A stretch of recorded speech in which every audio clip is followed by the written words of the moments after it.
Oh. 1, 2, 3, 4, 5. Wala na akong ibang barya guys. Dapat 6,000 yan. 500 lang ay. Oh. Yan guys. Saka na. Sunod. Ayun guys. Thank you nga pala sa inyong mga suporta. At kung hindi dahil sa suporta nyo, hindi ko ito makakamit ng mga binibigay ni JP Alivio.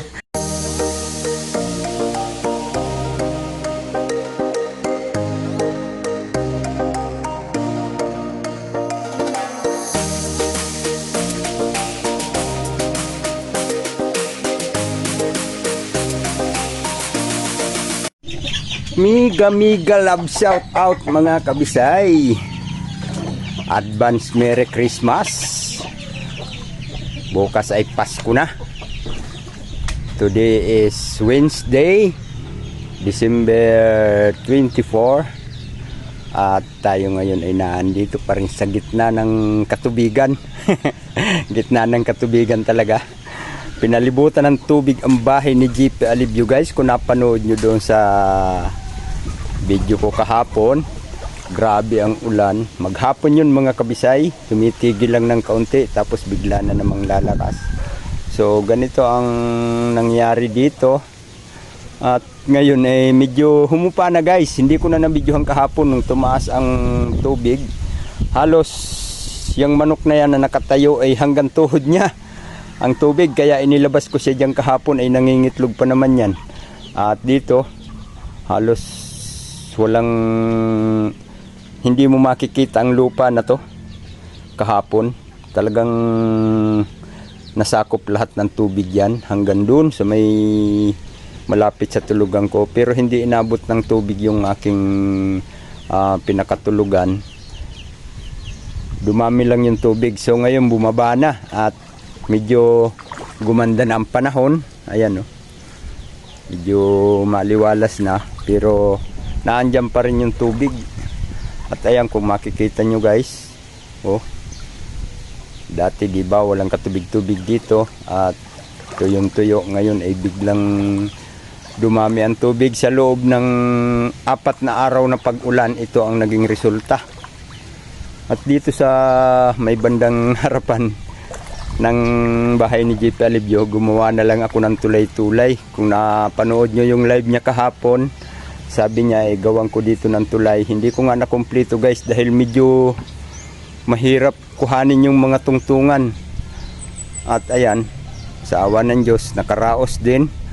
At dito sa bandang aking mga alaga, okay naman yung mga alaga ko dito guys, dahil yun nga mataas yung ginawa kong kulungan. At shout out nga pala kay Ma'am Aima.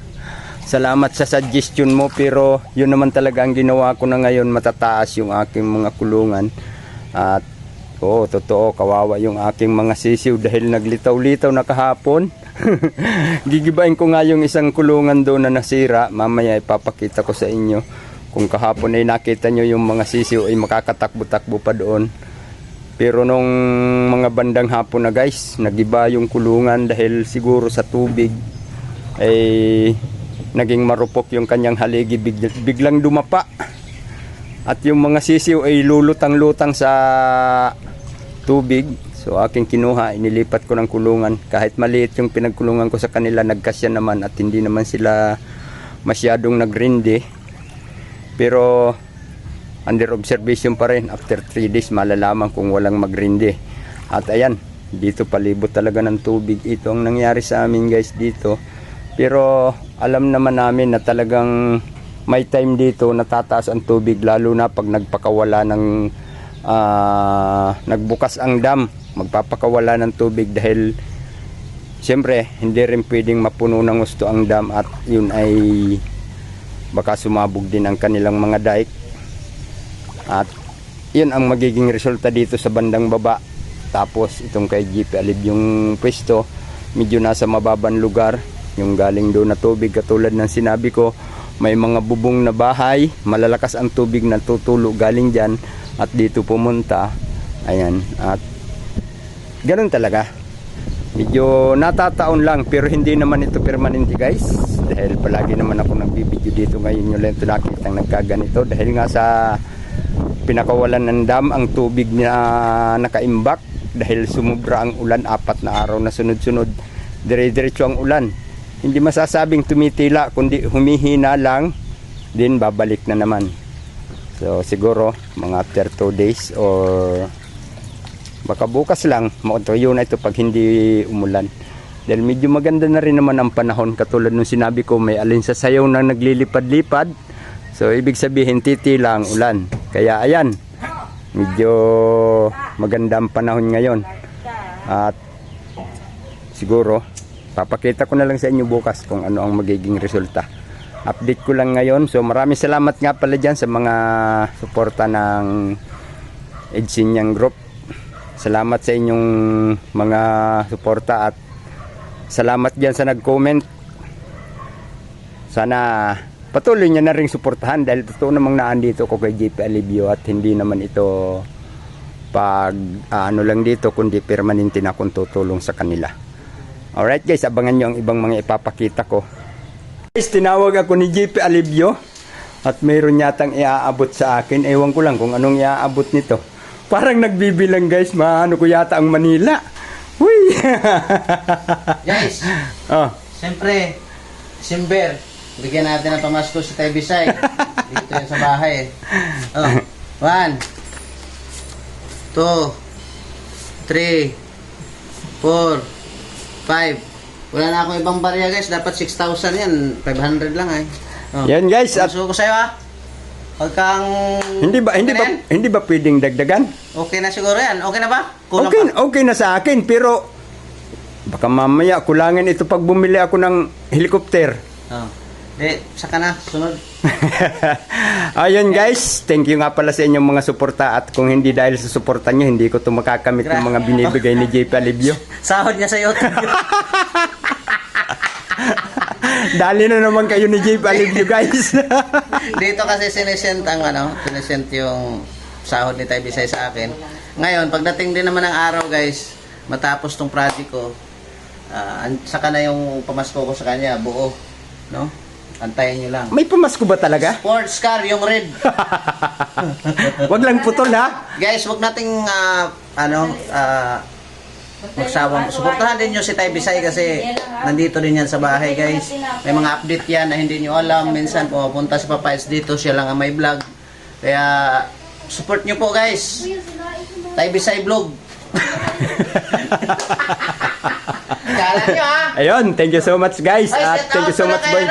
Shout out kay Ma'am Miss Formosa, no. Thank you Ma'am Nance sa biyaya, sa pamasko at sa tulong mo dito sa bahay. Thank you so much. Salute. And siyempre sa dumaan kung saan napunta yung sahod ni Tay Bisay, kung saan nanggaling bago ginijika sa akin. Kay Unica Iha, shout out sa iyo. Thank you so much sa walang humpay at pagsuporta kay Tay Bisay dahil siyempre kung budol ka lang paano na yung sahod ni Tay Bisay, di ba? Kasi hindi magkalayo kayo nasa nasa Taiwan. Taiwan. Nandun kay Miss Formosa. Tapos pag umuwi siya nasa Nueva Ecija, di ba? Oo. Di ba ang layo, guys? Kaya thank you din sa pagsuporta mo kay Tay Bisay. No, maraming salamat kay Ann Ramirez Siner, shout out din kay Ann sa GP Angels, kay Ma'am Aima, kay Ma'am Aseret, kay Ma'am Carmi, kay siyempre kay Ann Ramirez Siner. 5 kami diyan, GP Alibio Vlog. Salute and Merry Christmas sa inyong lahat. Upload mo na agad yan. Ayun guys, at saglit boy.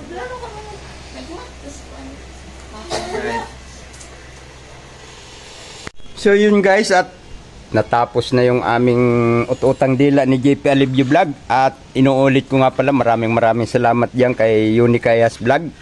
Dahil siya talaga ang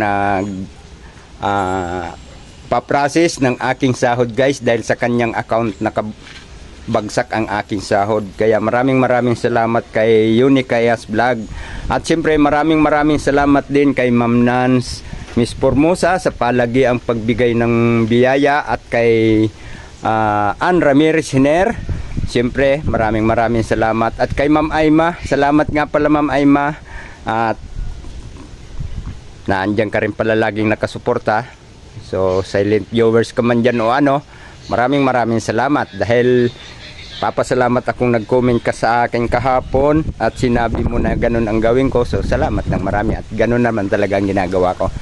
So guys, ayan, at dito may ipapakita pa rin pala ko sa inyo, katulad nung sinabi ko na nagiba yung aking kulungan dahil sa anong tawag dito, rumupok yung kanyang haligi dahil sa palaging ano yung tubig ay siguro nabigatan sa mga pinaglalagay kong tungtungan ng sisiw. Ayun, naglitaw-litaw yung aking mga sisiw, pero nailipat ko guys at naandito. Medyo masikip sila pero okay lang naman at wala pa namang nagririndi sa awa ng Diyos. At doon sa aking kulungan na pinagkuhanan sa kanila, talagang nagiba guys, as in talagang dumapa. Pero ngayon hindi na masyado siyang matubig dahil yun nga na naghupa na yung tubig dito sa bandang baba. At ayan guys, aking kulungan ay talagang dapang dapa. Nakita ko kahapon guys, litaw na litaw yung aking mga sisiw at nagulat ako nung nag-aano ako dun sa aking kubo, nag-aayos, biglang nagsigawan yung mga sisiw, yun lumubog lahat dito. Ayan, hanggang dito yung tubig kahapon guys, hanggang dyan sa porsyon na yan. At yung mga sisiw as in talagang litaw na litaw, basang basa. Yun ngang isang sisiw ay akala ko ay mamamatay na dahil talagang naghihingalo na, pero nakarecover pa rin sa awa ng Diyos.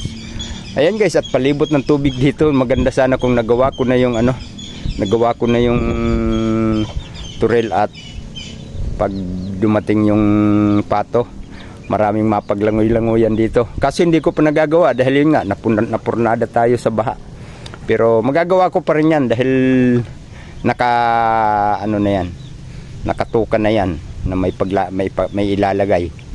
So ayan guys, maraming salamat sa inyong suporta. Salamat sa inyong lahat, sa mga laging nakasubaybay kay Tay Bisay, lalong-lalo na sa mga kaibigan natin sa YT na puro mga active din sa pag-support kay Tay Bisay. Maraming salamat.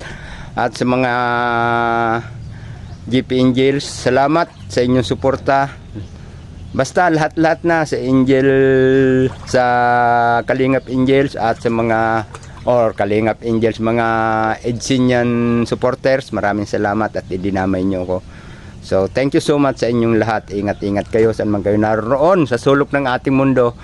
At sana naman patuloy kayong pinapatnubayan ng ating pong may kapal sa anumang mga kaganapan sa buhay. So yun lang mga kabisay, God bless us, and mega love shout out, advance Merry Christmas, babus!